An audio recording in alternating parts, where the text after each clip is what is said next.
I was listening to an interview the other day with the writer of Inside Out, and she was saying what a mess the construction of the film was. They had so many different outlines and 27 different emotions at one point.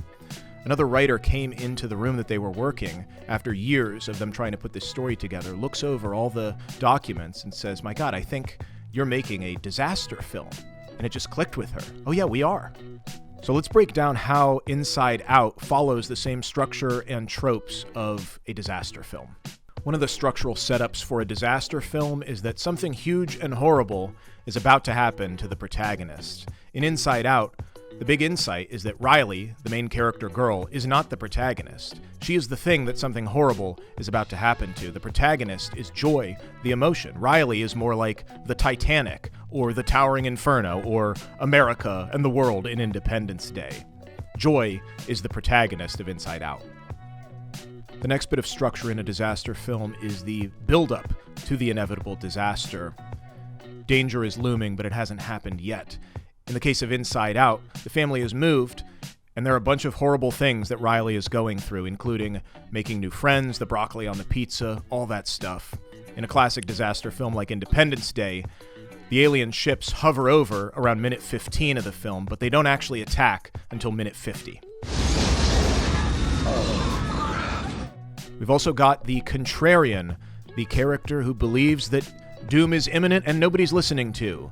In Jurassic Park, it is the lawyer who thinks that the whole thing is worthless and then gets eaten by a T-Rex trying to escape. In Inside Out, it's the main relationship with sadness. She knows that there's no hope saving Riley, and it's just a sad, sad situation.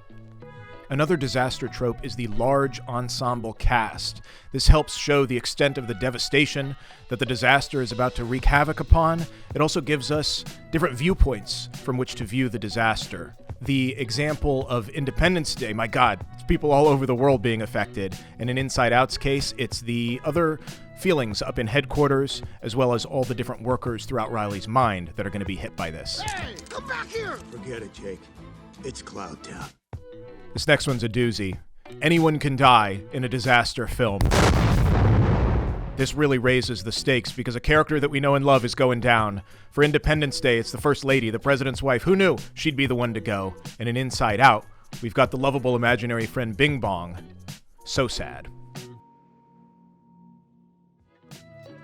And by the end of our disaster films, we've got the fact that the disaster has maybe saved a relationship. And this is to show that there's a little bit of hope among the devastation. Something good can come from this horrible tragedy. Joe and Bill in Twister are on the rocks, divorced, and they get back together. In Inside Out, it's sadness and joy who are finally able to merge together and see the benefits of each other. Probably the most important thing about disaster films is that there is no embodied antagonist. It is the disaster itself. It's a force of nature. Disaster films get away with this by having a character that embodies being a jerk, like Hockney in Titanic or the Vice President in Day After Tomorrow. And it's mostly just a vessel for the audience to assign some sort of blame, the fact that they're not listening to the right people.